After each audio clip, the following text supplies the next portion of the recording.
Subscribe ಆಗಿ ನಮ್ಮ ಚಾನಲ್ಗೆ. ಹೊಸ ವಿಡಿಯೋಸ್ಗಾಗಿ ಬೆಲ್ ಐಕನ್ ಅನ್ನು ಕ್ಲಿಕ್ ಮಾಡಿ. ಹಾಯ್ ಫ್ರೆಂಡ್ಸ್, ಎಲ್ಲರಿಗೂ ನಮಸ್ಕಾರ. ಲಕ್ಷ್ಮಿ ಪಾಕಶಾಲೆ ಕಾರ್ಯಕ್ರಮಕ್ಕೆ ಸ್ವಾಗತ.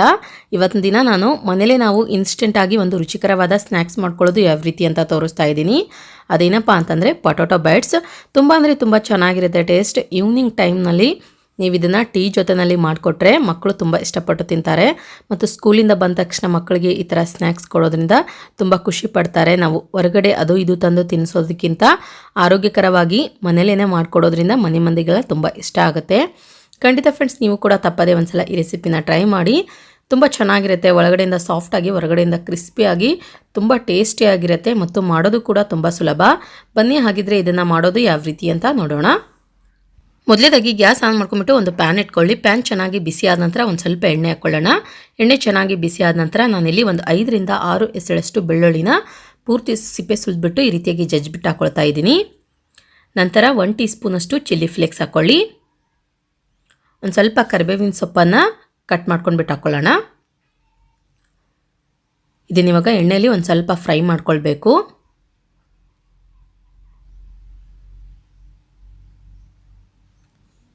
ಅದಾದ ನಂತರ ಇದಕ್ಕೆ ಇವಾಗ 1 ಕಪ್ನಷ್ಟು ನಾನಿಲ್ಲಿ ನೀರು ಹಾಕ್ತಾ ಇದ್ದೀನಿ. ನೀರು ಹಾಕಿದ ನಂತರ ನೋಡಿ ಒಂದ್ಸಲ ಇದನ್ನು ಚೆನ್ನಾಗಿ ಮಿಕ್ಸ್ ಮಾಡಿಬಿಟ್ಟು ಮೀಡಿಯಮ್ ಫ್ಲೇಮ್ನಲ್ಲಿ ಇಟ್ಬಿಟ್ಟು ನೀರನ್ನು ಚೆನ್ನಾಗಿ ಕುದಿಯೋದಕ್ಕೆ ಬಿಟ್ಬಿಡಬೇಕು. ಓಕೆ, ನೋಡಿ ಇವಾಗ ನೀರಿಲ್ಲಿ ಚೆನ್ನಾಗಿ ಕುದಿ ಬರ್ತಾ ಇದೆ. ಕೊನೆಯದಾಗಿ ಇದಕ್ಕೆ ಇವಾಗ ರುಚಿಗೆ ತಕ್ಕಷ್ಟು ಉಪ್ಪು ಹಾಕ್ಕೊಳ್ಳೋಣ. ನಂತರ ಗ್ಯಾಸ್ ಫ್ಲೇಮ್ ಪೂರ್ತಿ ಕಡಿಮೆ ಇಟ್ಬಿಟ್ಟು ಇದಕ್ಕೆ ಇವಾಗ ಅಕ್ಕಿ ಹಿಟ್ಟು ಹಾಕ್ಕೊಳ್ಳೋಣ. 1 ಕಪ್ನಷ್ಟು ಅಕ್ಕಿ ಹಿಟ್ಟು ತೊಗೊಂಡಿದ್ದೀನಿ ಇಲ್ಲಿ ನಾನು. ಪೂರ್ತಿ ಕಡಿಮೆ ಉರಿಯಲ್ಲಿ ಇಟ್ಬಿಟ್ಟು ಹಾಕ್ಕೊಳ್ಬೇಕು. ಇಲ್ಲಾಂದರೆ ಜಾಸ್ತಿ ಐ ಫ್ಲೇಮ್ನಲ್ಲಿ ಇಟ್ಬಿಟ್ಟು ನಾವು ಹಿಟ್ಟು ಹಾಕಿದರೆ ಗಂಟಾಗ್ಬಿಡುತ್ತೆ. ಅಕ್ಕಿ ಹಿಟ್ಟು ಸೇರಿಸ್ಕೊಂಡ ನಂತರ ನೋಡಿ ಇದನ್ನ ಇವಾಗ ಚೆನ್ನಾಗಿ ಮಿಕ್ಸ್ ಮಾಡ್ಕೊಳ್ಬೇಕು. ನಿಧಾನಕ್ಕೆ ಈ ರೀತಿಯಾಗಿ ಮಿಕ್ಸ್ ಮಾಡ್ಕೊಳ್ಳಿ.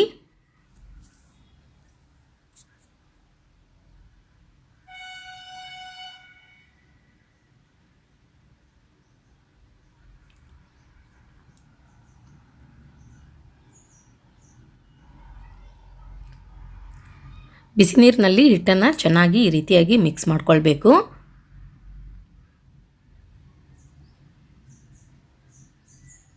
ಒಂದು ಕಪ್ನಷ್ಟು ಹಿಟ್ಟಿಗೆ 1 ಕಪ್ನಷ್ಟು ನೀರು ಹಾಕಿದ್ದೀನಿ ಇಲ್ಲಿ ನಾನು.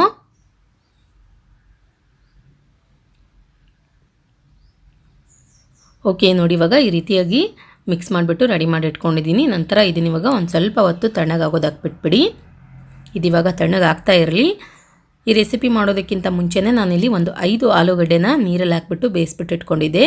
ಬೇಯಿಸಿರುವಂತಹ ಆಲೂಗಡ್ಡೆನ ಈ ರೀತಿಯಾಗಿ ಸಿಪ್ಪೆ ತೆಗೆದುಕೊಳ್ಳೋಣ.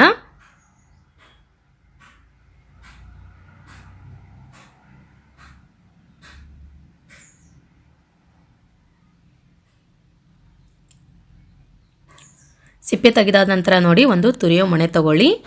ತುರಿಯೋ ಮೊನೆಯಿಂದ ಆಲೂಗಡ್ಡೆನ ತುರಿದುಕೊಳ್ಳೋಣ. ನಾವು ಕೈಯಿಂದ ಮ್ಯಾಶ್ ಮಾಡಿಕೊಳ್ಳೋದಕ್ಕಿಂತ ಈ ರೀತಿಯಾಗಿ ತುರಿದ್ಬಿಟ್ರೆ ತುಂಬ ನೀಟಾಗಿ ಬರುತ್ತೆ ಆಲೂಗಡ್ಡೆ.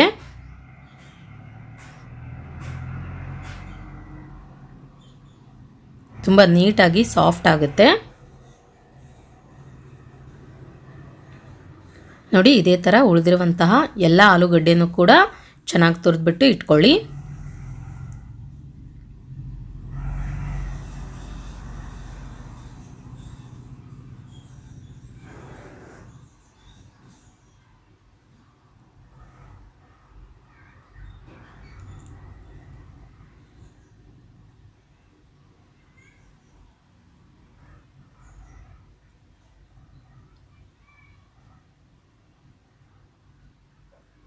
ಓಕೆ, ನೋಡಿ ಇವಾಗ ನಾನಿಲ್ಲಿ ಎಲ್ಲ ಆಲೂಗಡ್ಡೆಗಳನ್ನು ಕೂಡ ತುರಿದ್ಬಿಟ್ಟು ರೆಡಿ ಮಾಡಿ ಇಟ್ಕೊಂಡಿದ್ದೀನಿ.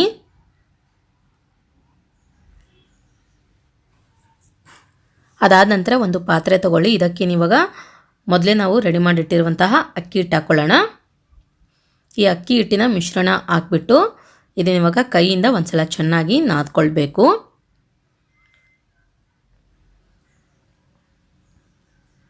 ಸ್ವಲ್ಪ ಬಿಸಿ ಇರುತ್ತೆ, ನೋಡ್ಕೊಂಡ್ಬಿಟ್ಟು ಕಲಿಸ್ಕೊಳ್ಳಿ.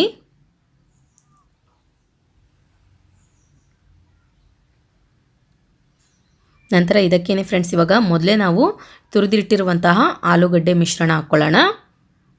ಆಲೂಗಡ್ಡೆ ಮಿಶ್ರಣ ಹಾಕಿದ ನಂತರ ನೋಡಿ ಇದನ್ನ ಇವಾಗ ಅಕ್ಕಿ ಹಿಟ್ಟಿನ ಜೊತೆಯಲ್ಲಿ ಚೆನ್ನಾಗಿ ಕಲಿಸ್ಕೊಳ್ಬೇಕು.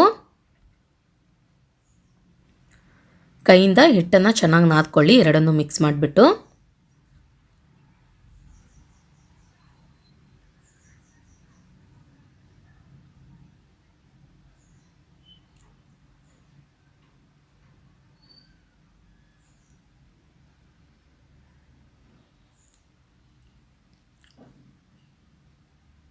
ಒಂದು ಸ್ವಲ್ಪ ಹಿಟ್ಟು ಬಿಸಿಯಾಗಿತ್ತು ಅಂತಂದರೆ ನೀವು ಕೈಗೆ ಒಂದು ಸ್ವಲ್ಪ ಎಣ್ಣೆ ಸವರ್ಕೊಂಡ್ಬಿಟ್ಟು ರೆಡಿ ಮಾಡ್ಕೊಳ್ಬಹುದು.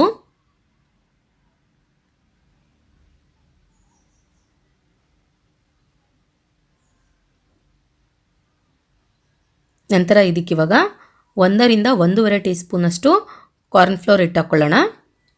ಕಾರ್ನ್ಫ್ಲೋರ್ ಹಾಕಿದ ನಂತರ ನೋಡಿ ಮತ್ತೆ ತಿರ್ಗಾ ಇದನ್ನ ಇವಾಗ ಚೆನ್ನಾಗಿ ನಾದ್ಕೊಳ್ಳೋಣ. ಈ ಹಿಟ್ಟು ಬಳಸೋದ್ರಿಂದ ಸ್ನ್ಯಾಕ್ಸ್ ತುಂಬ ಕ್ರಿಸ್ಪಿಯಾಗಿ ತುಂಬ ಚೆನ್ನಾಗಿ ಬರುತ್ತೆ.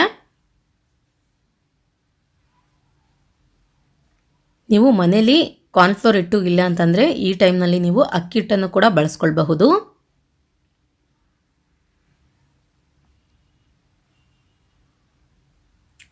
ಓಕೆ ನೋಡಿ, ಇವಾಗ ನಾನಿಲ್ಲಿ ಹಿಟ್ಟನ್ನು ನಾದ್ಬಿಟ್ಟು ರೆಡಿ ಮಾಡಿ ಇಟ್ಕೊಂಡಿದ್ದೀನಿ. ನಂತರ ಒಂದು ಚಪಾತಿ ಮಾಡೋ ಮಣೆ ತಗೊಳ್ಳಿ. ಸ್ವಲ್ಪ ಸ್ವಲ್ಪ ಹಿಟ್ಟು ತೆಗೆದುಕೊಂಡ್ಬಿಟ್ಟು ಈ ರೀತಿಯಾಗಿ ರೋಲ್ ಮಾಡ್ಕೊಳ್ಳೋಣ.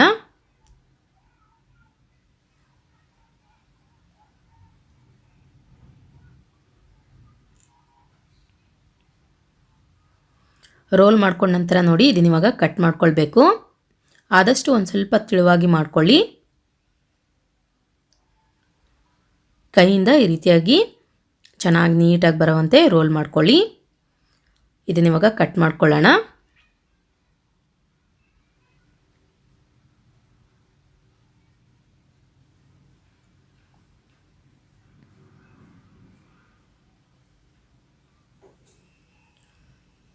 ಕಟ್ ಮಾಡ್ಕೊಂಡ ನಂತರ ನೋಡಿ ಕೈಯಿಂದ ಈ ರೀತಿಯಾಗಿ ನೀಟಾಗಿ ರೆಡಿ ಮಾಡಿಟ್ಕೊಳ್ಳಿ. ಇದನ್ನ ಇವಾಗ ತೆಗೆದುಬಿಟ್ಟು ಒಂದು ಪ್ಲೇಟಿಗೆ ಹಾಕ್ಕೊಳ್ಳೋಣ. ಇದೇ ಥರ ಉಳಿದಿರುವಂತಹ ಎಲ್ಲ ಹಿಟ್ಟಿನಿಂದ ರೋಲ್ಗಳನ್ನು ರೆಡಿ ಮಾಡ್ಕೊಂಡ್ಬಿಟ್ಟು ಕಟ್ ಮಾಡಿಟ್ಕೊಳ್ಬೇಕು.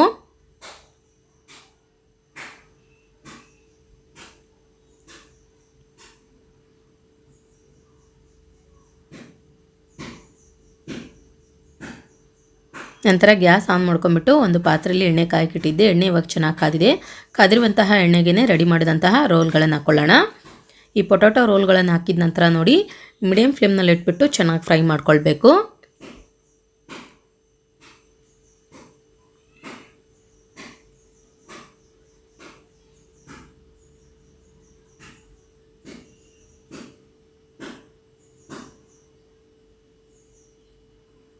ಓಕೆ ನೋಡಿ, ಇವಾಗ ಇದು ರೆಡಿಯಾಗಿ ಬರ್ತಾ ಇದೆ. ಪೂರ್ತಿ ರೆಡಿ ಆಯಿತು ಅಂತಂದರೆ ಫ್ರೆಂಡ್ಸ್ ಮೇಲ್ಗಡೆ ಇರೋ ಬಬಲ್ಸ್ ಎಲ್ಲ ಕಡಿಮೆ ಆಗುತ್ತೆ ಮತ್ತು ಕ್ರಿಸ್ಪಿನೆಸ್ ಕೂಡ ಬಂದಿರುತ್ತೆ ಅಷ್ಟೊತ್ತಿಗೆ. ಈ ಟೈಮ್ನಲ್ಲಿ ನೀವು ತೆಗೆದುಬಿಟ್ಟು ಒಂದು ಟಿಶ್ಯೂ ಪೇಪರ್ ಮೇಲೆ ಹಾಕ್ಕೊಳ್ಳಿ. ಎಕ್ಸ್ಟ್ರಾ ಆಯಿಲ್ ಏನಿರುತ್ತೆ ಅದು ಅಬ್ಸರ್ವ್ ಮಾಡುತ್ತೆ. ಓಕೆ ನೋಡಿ, ಇವಾಗ ಇದು ರೆಡಿಯಾಗಿದೆ. ತೆಗೆದುಬಿಟ್ಟು ಒಂದು ಟಿಶ್ಯೂ ಪೇಪರ್ ಮೇಲೆ ಹಾಕ್ಕೊಳ್ಳೋಣ. ಇದೇ ಥರ ಉಳಿದಿರುವಂತಹ ಎಲ್ಲ ರೋಲ್ಗಳನ್ನು ಕೂಡ ಫ್ರೈ ಮಾಡಿ ರೆಡಿ ಮಾಡಿಟ್ಕೊಳ್ಳಿ.